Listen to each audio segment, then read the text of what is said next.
Ambassador Thalvek stood in the Grand Council chamber of Viridian 7 Station, his forearms trembling. The insectoid diplomat had tried everything. He had begged the Corvian Empire for help.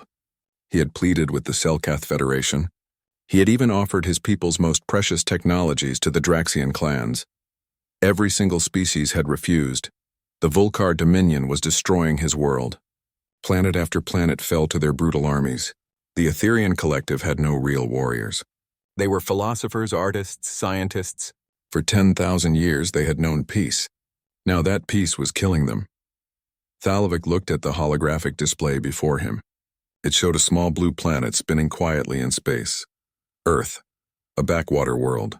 The Galactic Council barely acknowledged its existence. The humans who lived there had only joined galactic society 20 years ago. Most species considered them primitive, dangerous, too violent for civilized company, but Thalvik had no choice left. He pressed the communication button with one of his thin fingers. The signal traveled across light years in seconds. A human face appeared on the screen. The human male looked old by human standards, maybe 50 or 60 Earth years. His face had lines around the eyes and mouth. His hair was more gray than black. He wore a simple green uniform with some symbols on the chest. "This is Captain Do-Hyun Kim of the Earth Expeditionary Force," the human said. His voice was calm and steady. "How can we help you, Ambassador?" Thalvik's translator chip converted the words perfectly, but he still hesitated. How did one ask for help in killing? The Etherians had no words for such things in their native language. "Captain Kim," Thalvik began, his voice chirping and clicking. "My people are dying. The Vulkar Dominion attacks us without mercy. We have tried everything. We need soldiers." The human's expression did not change. "Tell me about the enemy." Thalvik pulled up data files. "The Vulkar are a reptilian species, very strong, very aggressive. They have conquered 40 systems in the past 5 years.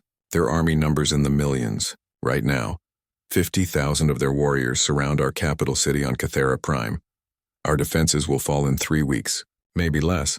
"What kind of weapons do they use?" Captain Do-Hyun asked. "Plasma rifles, energy shields, armored battle suits. Their technology is more advanced than ours in warfare. We never needed to develop such things." Thalvik's antennae drooped with shame. "We are not warriors, Captain. We do not know how to fight." The human was quiet for a moment. Then he said, "How many soldiers can you transport?" Thalvik felt a spark of hope but also confusion. "You will help us? Even though we can only pay a small amount? Even though the odds are very bad?" Captain Do-Hyun smiled slightly. It was not a happy smile. It was the smile of someone who had seen terrible things and survived them. "Ambassador, Earth has been at war for most of our history. We know how to fight. And we know that sometimes you have to fight, or everything you love dies. We can send 200 soldiers. Will that be acceptable?" 200? Thalvik's hope crashed. "Captain, with respect, the Vulkar have 50,000 warriors. 200 soldiers cannot. Can you transport 200 or not?" The human interrupted. Thalvik nodded slowly. Yes, we can. "Good, we will be ready in 6 hours.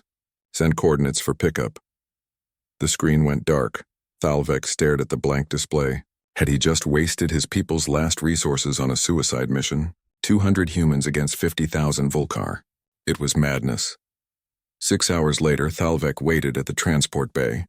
The Etherian ship had traveled to Earth's moon, where the humans maintained a military base. When the airlock opened, Thalvik could not believe what he saw. The humans who walked through were old. Not all of them, but many.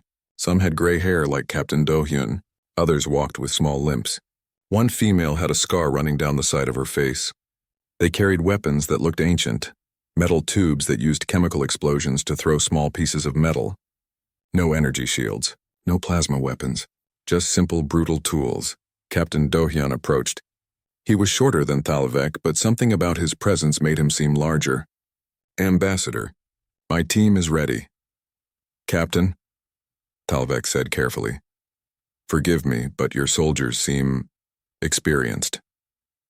A woman with kind eyes stepped forward. She had dark hair pulled back tight and wore a red cross symbol on her arm. "I am Lieutenant Minji Park, combat medic." "You can say it, Ambassador. We are old. At least old by human standards." "I meant no offense," Thalvik said quickly. Captain Do-Hyun laughed. It was a hard sound. No offense taken. Yes, most of us are older. We have been soldiers for many years. Some of us fought in the water wars on Earth.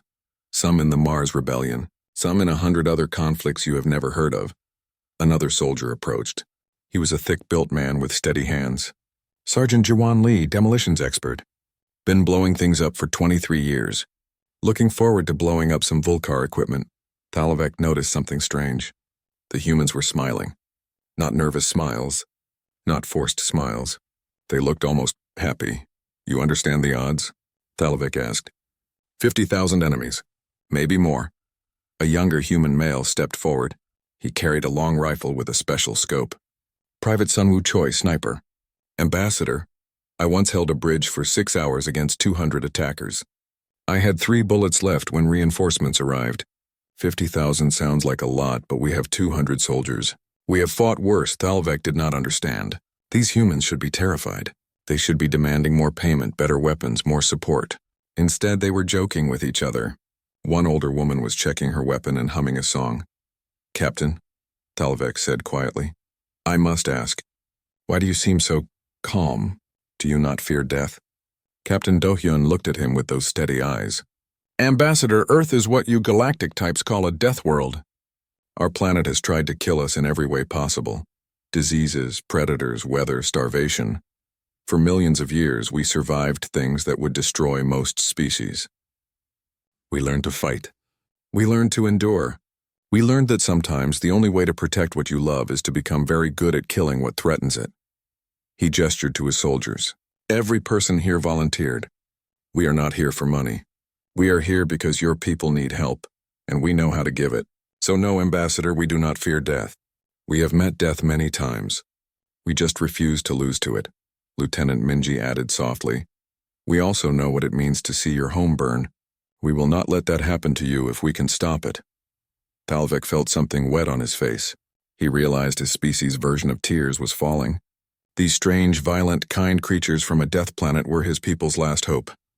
Then let us go, Thalavek said. Let us save my world. As the humans loaded onto the Etherian transport ship, Thalavek watched them carefully. They moved with purpose. No wasted motion. They checked their weapons, their equipment, their fellow soldiers. An older woman with strong arms was doing exercises in the corner. 2 men were quietly reviewing maps of Cathara Prime. Captain Dohyun stood beside Thalavek as the ship prepared to jump to faster-than-light speed. Ambassador, I need you to understand something. We will win this fight, but war is ugly. You may see things that disturb you. Humans fight differently than other species. How so? Thalavek asked. The captain was quiet for a moment. Then he said, we fight like we evolved in hell, because we did. The ship jumped to light speed carrying 200 human soldiers toward a war that would shock the galaxy. The transport ship dropped out of light speed above Cathara Prime. Through the viewports, the planet looked beautiful, purple oceans and silver continents under a pale green sky. But Thalavek knew the truth. Down there, his people were dying. Captain Dohyun stood at the viewport with several of his officers. Lieutenant Minji was checking medical supplies. Sergeant Jiwan was reviewing explosive devices with a small team. Everyone worked with quiet efficiency. Gravity is 2.3 times Earth normal, reported a young human woman with sharp eyes. Atmosphere has high sulfur content. Toxic to most species without filters. Captain Dohyun nodded. Corporal Heejin Song, what is your assessment? The woman named Heejin smiled. Similar to Venus training grounds, sir. Should be manageable. I ran a marathon and worse. Thalavek's antennae shot up in alarm. Captain, you will need environmental suits. The atmosphere will burn your lungs. The gravity will crush your bones. The human captain turned to face him. Ambassador, what is Earth's gravity? I do not know exactly, Thalavek admitted. 1G standard galactic measurement. Cathara Prime is 2.3 G. Captain Dohyun gestured to his soldiers. We have trained in up to 3G. As for the atmosphere, we evolved breathing air that would poison most galactic species. Oxygen is highly corrosive. We breathe it every second. Sulfur will irritate us, but we will adapt. But, Thalavek began. We appreciate your concern, Lieutenant Minji said kindly. But trust us. We are from Earth. We are very hard to kill. The ship descended toward the city of Velthas. Thalavek could see the Vulcar army surrounding it like a dark stain. Thousands of tents, Hundreds of war machines, and everywhere the reptilian soldiers moved in organized groups. The transport landed inside the city walls. When the ramp lowered, Talvek stepped out first. The gravity hit him hard. He always struggled on his home planet. Behind him, the humans walked down the ramp easily. Some were stretching. One older man cracked his neck and said, "Feels like home." A group of Etherian civilians approached. They looked at the humans with confusion and hope mixed together. An Etherian female named Dr. Yuna Han stepped forward. She wore the markings of a research scientist.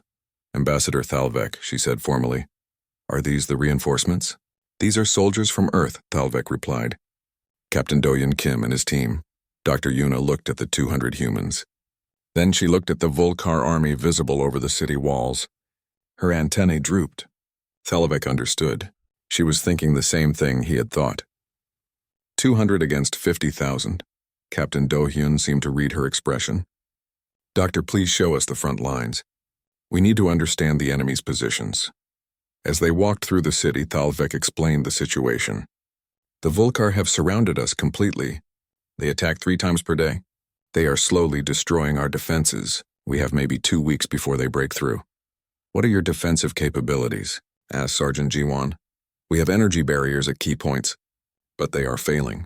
We have some weapons, but we do not know how to use them effectively. We are scientists, teachers, artists, not warriors." They reached the northern wall.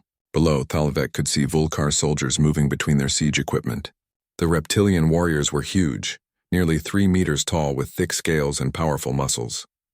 They carried plasma rifles that could melt through steel. Private Sun Woo Choi, the young sniper, studied them through a special scope. 700 meters to nearest enemy position. Wind speed 12 kilometers per hour from the east. Visibility good. What do you think? Captain Do-hyun asked him. "I think they are standing in the open like they own the place," Sun Woo said quietly. "They will learn differently soon." That night, Captain Do-hyun ordered patrols.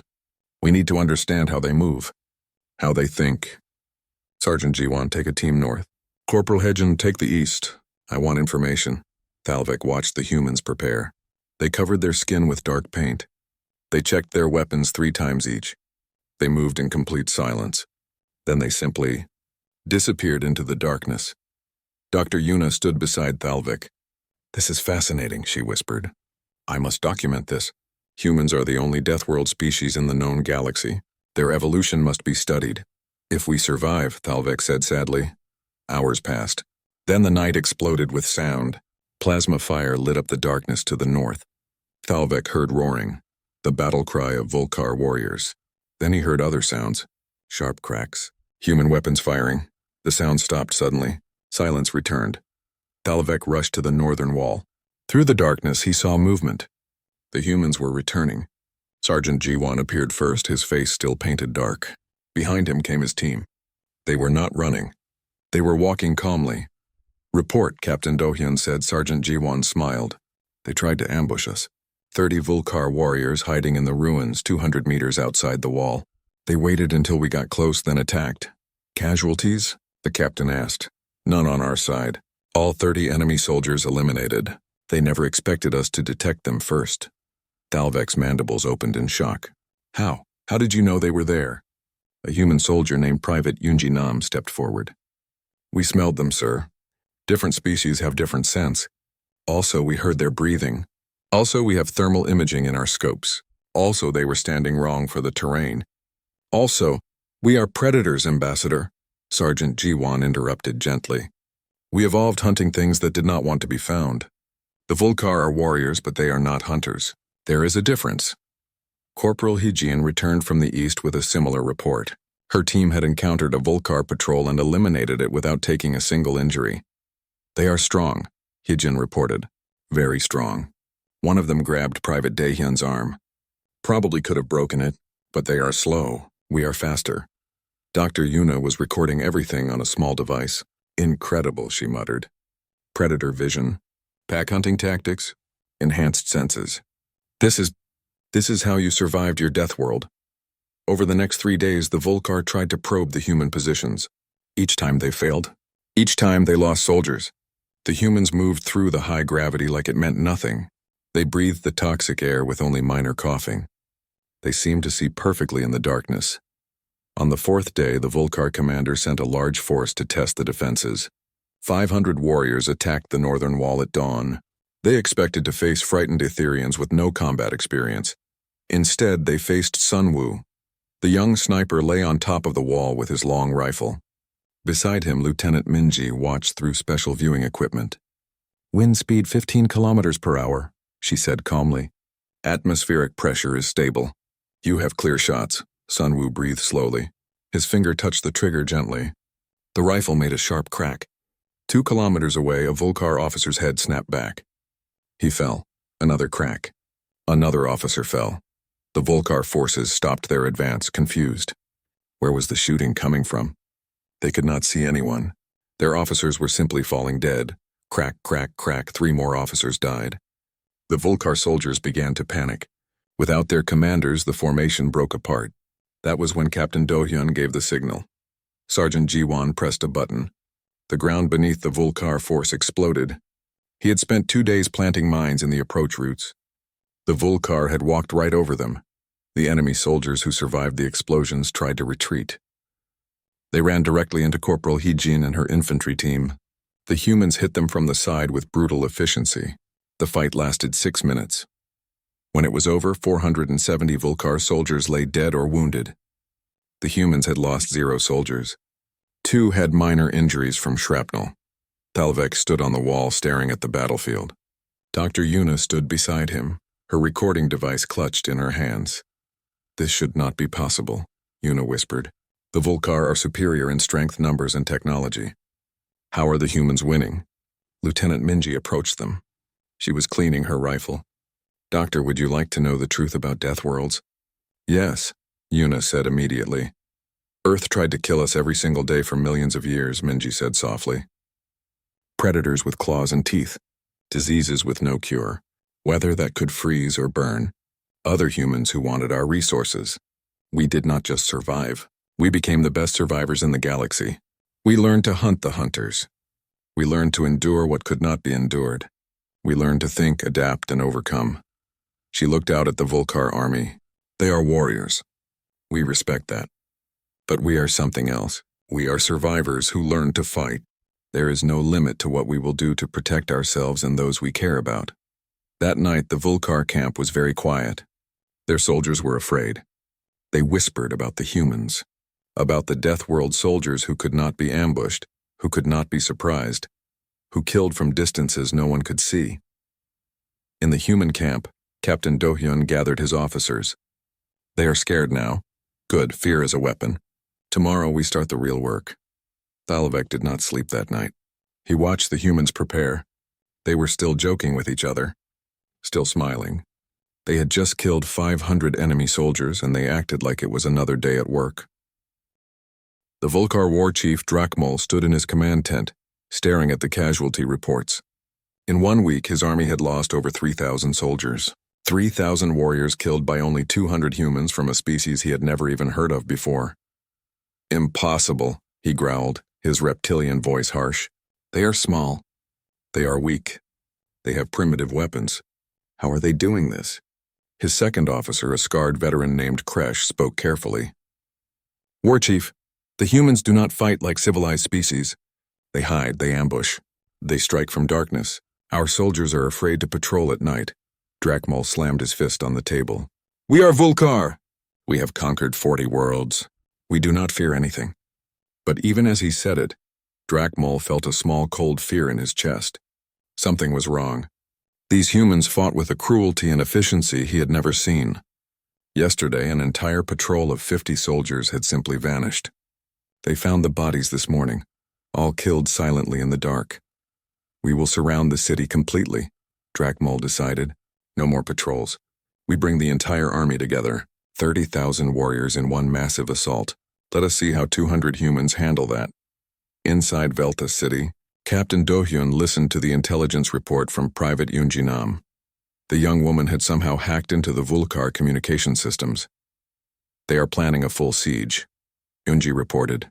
"All forces will move to surround the city tomorrow at dawn. They plan to attack from all sides at once. Numbers?" Captain Do-hyun asked. 30,000 soldiers. The rest are staying at their base camp 50 kilometers north. Major Taijun Quan, the human strategic officer, studied the city maps. He was a thin man with sharp eyes who thought 3 steps ahead of everyone else. "Captain, if they surround us completely, we lose our mobility advantage. We cannot fight 30,000 in open battle." "We will not fight them in open battle," Captain Dohyun said calmly. "We will fight them in the city." "Sergeant Jiwan, how long do you need?" The demolitions expert smiled. "Give me 12 hours. I can turn this entire city into a death trap." Dr. Yunahan watched the humans work through the night. It was terrifying and beautiful at the same time. Sergeant Jiwan and his team placed explosives in buildings, under streets, inside old vehicles. They created choke points and kill zones. They turned every intersection into a potential ambush site. Corporal Heejin and her infantry team prepared positions on rooftops and in windows. Private Sunwoo and the other snipers found elevated positions with clear sightlines. Lieutenant Minji set up medical stations in reinforced buildings. "Why do you fight so well?" Yuna asked Captain Dohyun. She had been documenting everything, trying to understand these Deathworld soldiers. The captain looked at her with tired eyes.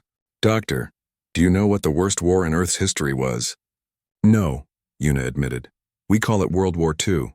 It lasted 6 years. 70 million humans died. That was less than 200 years ago." He paused. "We have been fighting wars for our entire existence. We are very, very good at it now. We learned from millions of dead." Yuna felt sick. "That is horrible." "Yes," Captain Dohyun agreed. "That is why we fight to end wars quickly. The longer a war lasts, the more people die. So we hit hard, hit fast, and we do not stop until it is over." Ambassador Thalvek approached them. "Captain, the Etherian civilians want to evacuate. They are terrified. The Volcar army is too large. Tell them to go to the shelters we marked," Captain Dohyun said. "The safest places are underground. We will keep the fighting above ground." "You truly believe 200 soldiers can stop 30,000? The captain smiled grimly. "Ambassador, we have held worse odds. At the Battle of Seoul in our year 1950, 500 American soldiers held a bridge against 40,000 enemy troops for 3 days. At the Battle of Thermopylae in ancient Greece, 300 Spartans held a pass against hundreds of thousands. At Mosul, at Stalingrad, at 100 other places whose names you would not know, humans have stood against impossible odds and won." He looked at the city walls. "This is not impossible. This is just difficult, and difficult is what we do best." Dawn came. The Volcar army moved like a living thing, surrounding the city completely. 30,000 warriors with plasma rifles, energy shields, and heavy armor. They formed ranks outside the walls, preparing to attack. War Chief Drakmal stood at the front of his forces. "Today we crush these humans. Today we show them that Volcar warriors are supreme. Attack." The army surged forward with a roar that shook the ground. They hit the city walls from all directions. Energy weapons fired, blasting holes in the defenses. The walls began to crumble. Then the humans responded. Sergeant Jiwan waited until the Volcar forces were packed together in the narrow streets. Then he pressed the detonator. Entire buildings collapsed onto the enemy soldiers. Streets exploded upward, throwing warriors into the air. The Volcar advance stumbled and stalled. Private Sunwoo and the sniper teams opened fire. From hidden positions across the city, they picked off officers and heavy weapons operators. The Volcar could not see where the shots came from. Leaders fell dead, creating confusion in the ranks. Corporal Hyojin led her infantry team in brutal close combat. They moved through the ruins like ghosts, appearing suddenly to attack, then vanishing before the Volcar could respond. Her team used knives and close-range weapons, killing silently and efficiently. A group of Volcar soldiers cornered 3 humans in a collapsed building. The reptilian warriors were huge, each one twice the size of a human. They moved in for an easy kill. The humans moved faster than the Volcar could follow. They dodged plasma shots, rolled under swings, and struck at weak points in the Volcar armor. Within seconds, all 6 Volcar soldiers were dead. The humans had not said a single word. Major Taijin directed the defense from a command post. He watched the battle through dozens of cameras and predicted enemy movements. They are pushing hard on the eastern wall. Sergeant Jiwan, collapse buildings 7 and 9. Corporal Heejin, move your team to intercept. The battle raged for hours. The Volcar kept attacking, kept pushing forward. They were strong and brave. But the humans were everywhere and nowhere. Every street was a trap. Every building hid death. The Volcar could not advance without losing hundreds of soldiers. Lieutenant Minji ran between fighting positions, treating wounded humans and even wounded Etherians she found hiding in buildings. At one point, a Vulkar soldier burst into her medical station. She shot him twice with her sidearm without looking up from the patient she was treating. Dr. Yuna watched in amazed horror. "You are a healer! How can you kill so easily?" Minji looked at her with sad eyes. "Doctor, I am a healer. That is why I kill people who are trying to hurt my patients. I protect life by ending threats to life. This is the way of Deathworld medicine." By midday, the Vulkar assault was failing. War Chief Drakmal could not believe it. His army was taking massive casualties. The humans were everywhere, killing with cold efficiency. His soldiers were starting to retreat without orders. "Stand and fight," Drakmal roared. "We are Vulkar! We do not run from primitives." But his soldiers were not running from primitives. They were running from nightmares, from creatures who hunted in packs, who set perfect traps, who killed without mercy or hesitation. The humans fought like demons from ancient Vulkar legends. As the sun set, Captain Doyen gave a new order. "All teams advance. Push them back." The humans stopped defending and started attacking. They poured out of the city in coordinated strikes. Sergeant G1's demolitions team destroyed Vulkar equipment and supply lines. Corporal Heejin's infantry broke through enemy formations with brutal speed. Private Sunwoo and the snipers provided cover, dropping any Vulkar officer who tried to organize a defense. The Vulkar army broke. 30,000 warriors ran from 200 humans. They abandoned weapons, armor, everything. They just wanted to escape the Deathworld soldiers. War Chief Drakmal stood alone on the battlefield, watching his army flee. He could not understand it. How had this happened? They were superior in every way, stronger, more numerous, better equipped. Captain Dohyun approached him. The human was covered in dust and blood, but his eyes were clear and calm. "You can surrender," the captain said. "I would prefer to take prisoners." Drakmal raised his plasma rifle. "Vulkar warriors do not surrender." He fired. Captain Dohyun moved, impossibly fast. The plasma bolt missed by centimeters. Before Drakmal could fire again, the human was there, disarming him with 3 quick movements. Drakmal tried to use his strength, but the human twisted his arm at an angle that made even a Vulkar warrior scream in pain. "You can surrender," Captain Dohyun repeated calmly. "Or you can die. Choose now." Drakmal looked into those human eyes. He saw something there that terrified him more than death. He saw a creature that had evolved to survive anything, to overcome anyone, to never stop until the threat was eliminated. I surrender," Drakmal said quietly.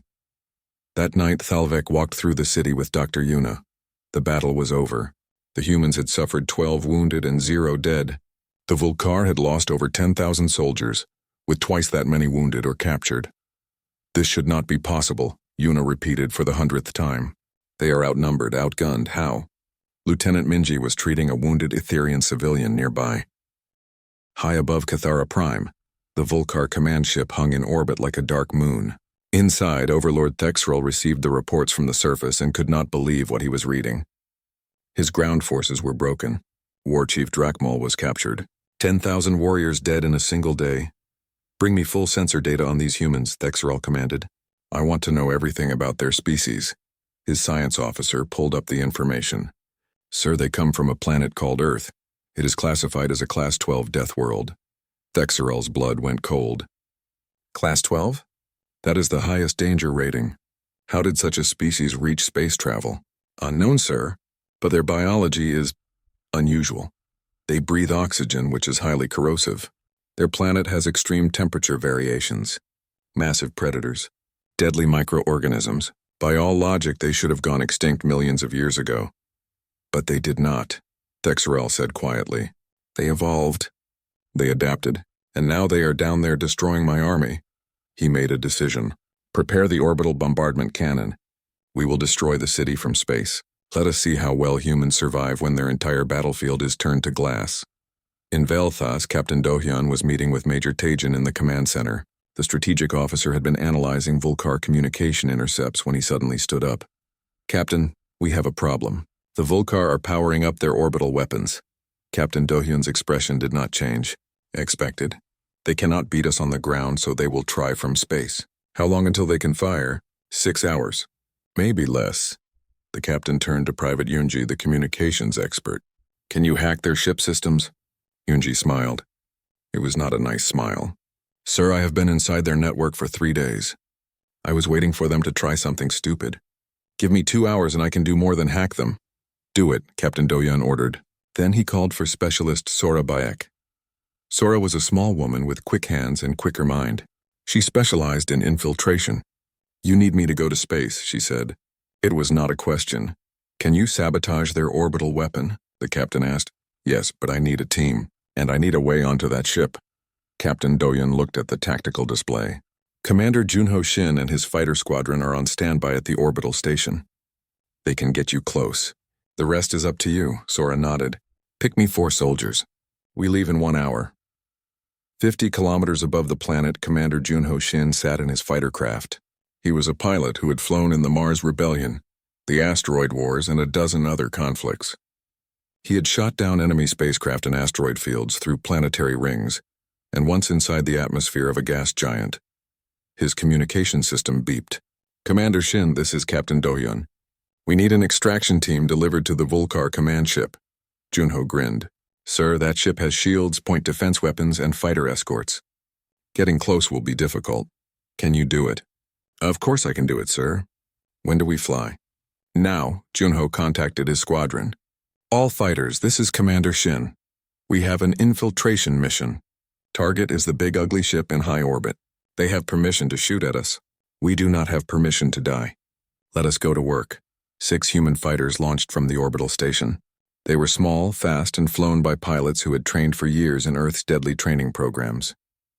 They accelerated toward the Vulcar command ship at speeds that would kill most species from the G-forces alone. On board the lead fighter, Specialist Sora and her 4-person team prepared their equipment.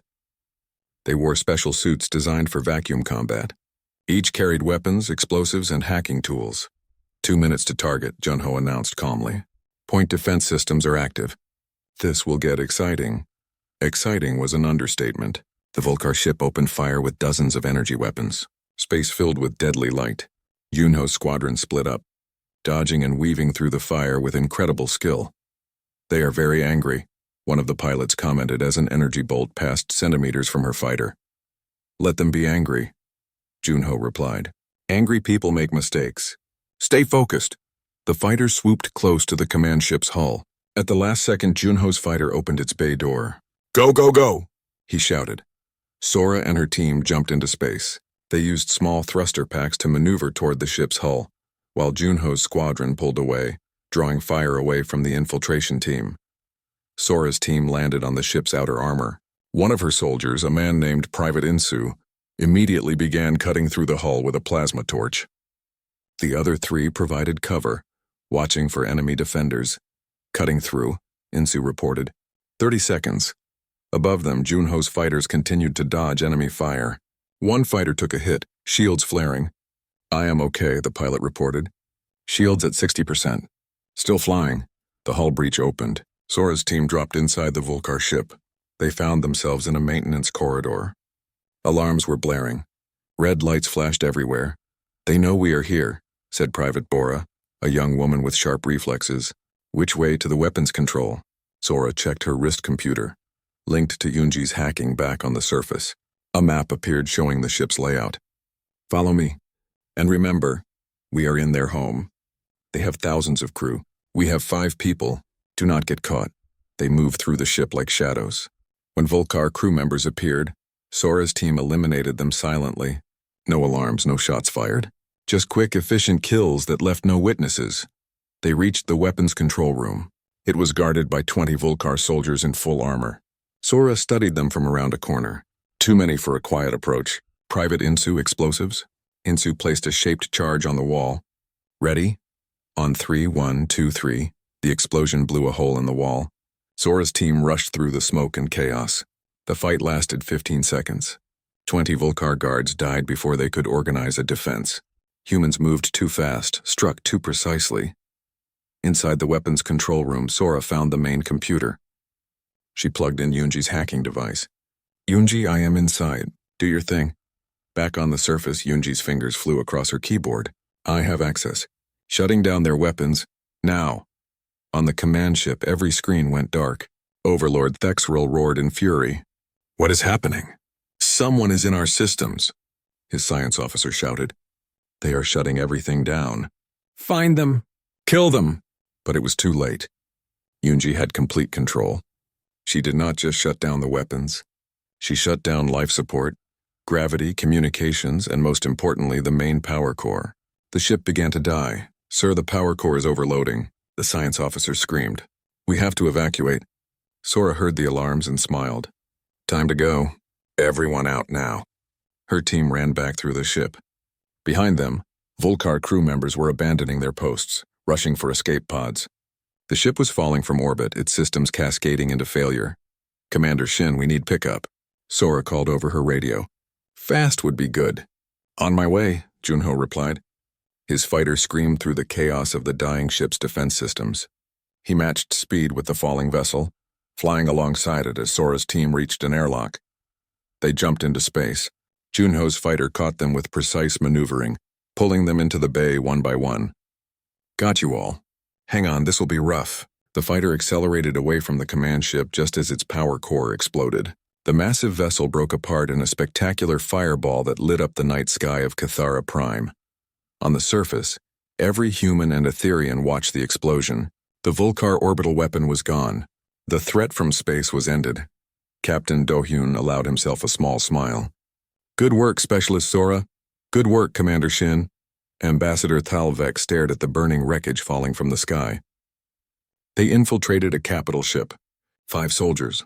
They destroyed the most powerful vessel in the Volcar fleet.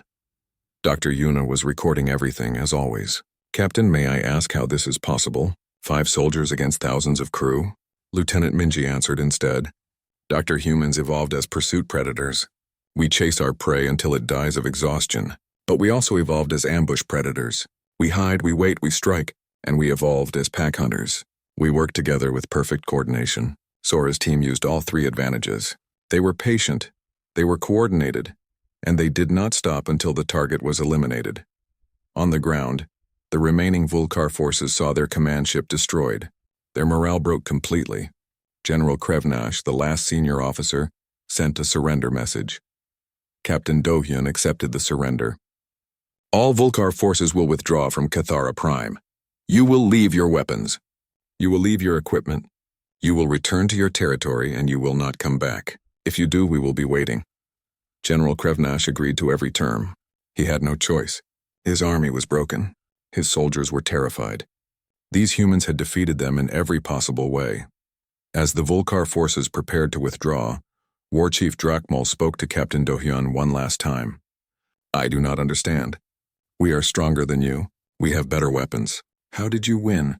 Captain Do-hyun looked at him with those calm, terrifying eyes. You are strong, we agree. But strength alone does not win wars. You were warriors. We are survivors. You fought to conquer. We fought to protect. You expected easy victory. The Galactic Council Chamber was the most important place in known space. Representatives from 300 species gathered here to make decisions that affected trillions of lives. Today, the chamber was completely silent. High Counselor Vemtrix stood at the central podium. He was a being of pure energy contained in a crystalline form, ancient and wise. Before him, holographic displays showed footage from Cathara Prime. The council members watched in stunned silence. They saw 200 human soldiers defeat 50,000 Volcar warriors. They saw humans fighting in conditions that would kill most galactic species. They saw impossible victories achieved through tactics no civilized species would use. This footage is verified? Asked Counselor Thren, a gaseous being who spoke through vibrations. Yes, Ambassador Thalvek replied. He stood before the council, no longer the desperate diplomat who had begged for help. Now he stood proud. Every recording is authentic. The humans saved my world. They defeated the Volcar Dominion with only 200 soldiers. Murmurs filled the chamber. Disbelief, fear, fascination. This is impossible, stated Counselor Bryn, a tall reptilian similar to the Volcar.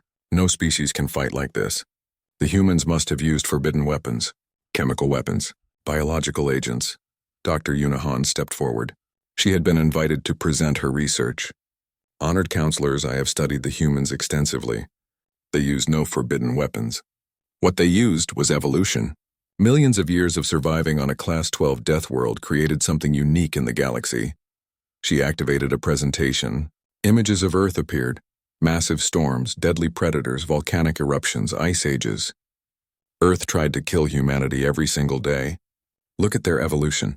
They are pursued predators with endurance that exceeds every known species. They can run for hours without stopping.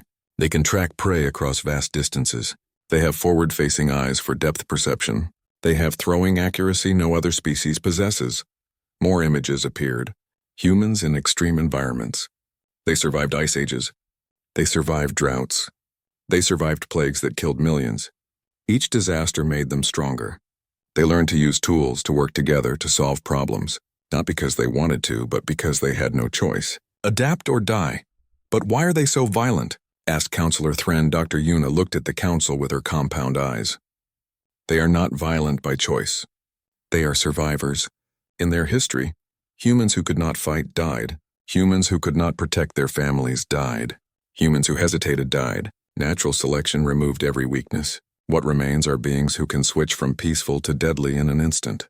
This is not violence. This is survival instinct perfected over millions of years. The council chamber erupted in debate. Some counselors argued that humans were too dangerous to be allowed in galactic society. Others argued that humans were exactly what the galaxy needed. Warriors who could protect the innocent. High Counselor Vemtrix called for silence. We will hear from the humans themselves. Captain Do-hyun Kim, please approach. Captain Do-hyun walked to the podium. He still wore his combat uniform, though he had cleaned it. Beside him walked Lieutenant Minji, Sergeant Ji-won, and several other members of his team. They looked small compared to most galactic species. Old, tired. But their eyes were clear and steady. Captain Kim, Vemtrix said, you have caused quite a disturbance in galactic affairs. Many counselors fear your species. They say you are too violent, too dangerous. What do you say to this? Captain Do-hyun was quiet for a moment. Then he spoke in a calm, clear voice. Honored Counselor, I understand the fear. I do. We are violent. We do not apologize for that. But violence is not the same as evil. A knife can kill, but it can also cut bread. A fire can burn a forest, but it can also warm a home. We are weapons, yes. But we choose who we point ourselves at. He gestured to his soldiers. Every person here volunteered to help the Etherians. Not for money. Not for glory. We volunteered because we understand what it means to see your home threatened. We know what it means to be afraid. And we will not stand by while others suffer what we have suffered. Lieutenant Minji stepped forward. Counselors, I am a medic. I have saved thousands of lives. I have also taken lives. This does not contradict itself. I kill threats so that innocence can live. This is the way of humans. We protect fiercely. We love deeply. And we will sacrifice everything for those we have decided to care about. Sergeant Ji-won spoke next. I am a demolitions expert. I destroy things. But I only destroy things that are being used to hurt others. The Vulkar used their weapons to conquer. We used our weapons to defend. There is a difference. Counselor Bryn stood up, his scales rattling with anger. You speak of defense, but you killed thousands. You destroyed a capital ship. You show no mercy. Captain Do-hyun looked at him directly. You are correct. We showed no mercy to warriors trying to destroy a peaceful species. We would do it again. Mercy is for those who deserve it. The Vulkar chose conquest. They chose violence. We simply showed them what real violence looks like when it is used to defend rather than attack. This is barbaric, Counselor Bryn shouted. Yes, Captain Do-hyun agreed calmly. It is. War is barbaric. War is terrible. This is why we are so good at it. We understand how horrible it is. We know the cost.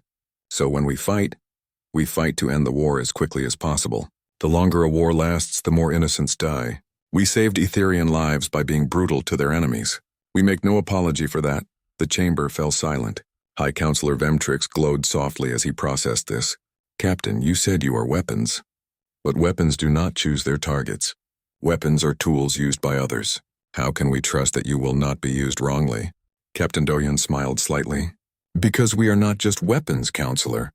We are also thinking beings with morals and ethics. We choose our battles. The Etherians needed help against an aggressive conqueror. We helped. If the Vulkar had needed help against Etherian aggression, we would have helped them instead.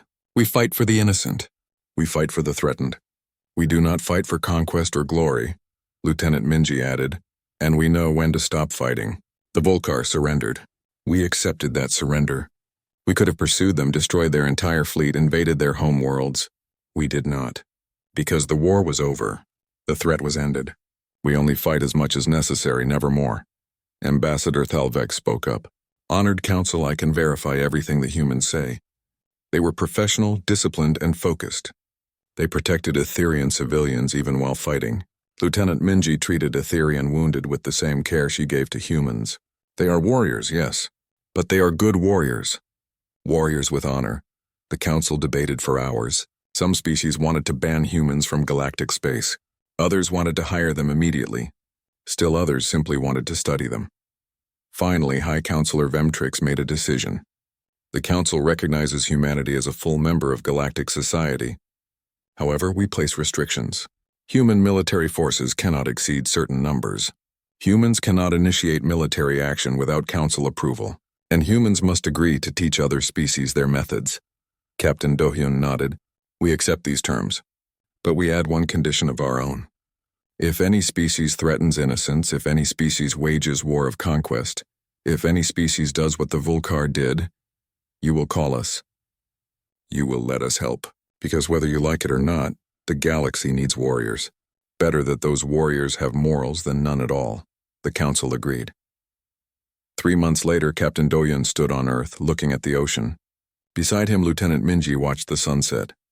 They are calling us all over the galaxy, Minji said. The Corvian Empire requested our help with pirates. The Selkath Federation wants us to train their security forces. Even species that voted against us are now sending requests. Because they finally understand, Dohyun replied. The galaxy has been peaceful for so long that they forgot how to deal with violence. They need someone who remembers, someone who never forgot. Do you think they will learn? Minji asked. Maybe, maybe not. But we will be there to protect them while they figure it out. Back on Cathara Prime, Dr. Yuna published her complete research paper, Humanity, Evolution on a Deathworld and Its Implications for Galactic Defense. It became the most read scientific paper in galactic history. Her conclusion was simple. Humans were not monsters. They were survivors who had learned to fight because they had no other choice. They were dangerous, yes, but they were also loyal, compassionate, and protective. They were exactly what a peaceful galaxy needed. Guardians who understood the cost of peace and were willing to pay it. The Volcar Dominion sued for peace. Their war of conquest ended. Overlord Thexerol, who had survived the destruction of his command ship, sent a personal message to Captain Dohyun. You taught us a lesson we will never forget, the message said. We thought strength was enough. We were wrong. You showed us that survival is stronger than strength. Determination is stronger than power. We will not threaten the Etherians again. We will not threaten anyone you have chosen to protect. Captain Dohyun deleted the message without responding. The Volcar understood now. That was enough. On Earth, more soldiers prepared to deploy across the galaxy. Some were young. Some were old,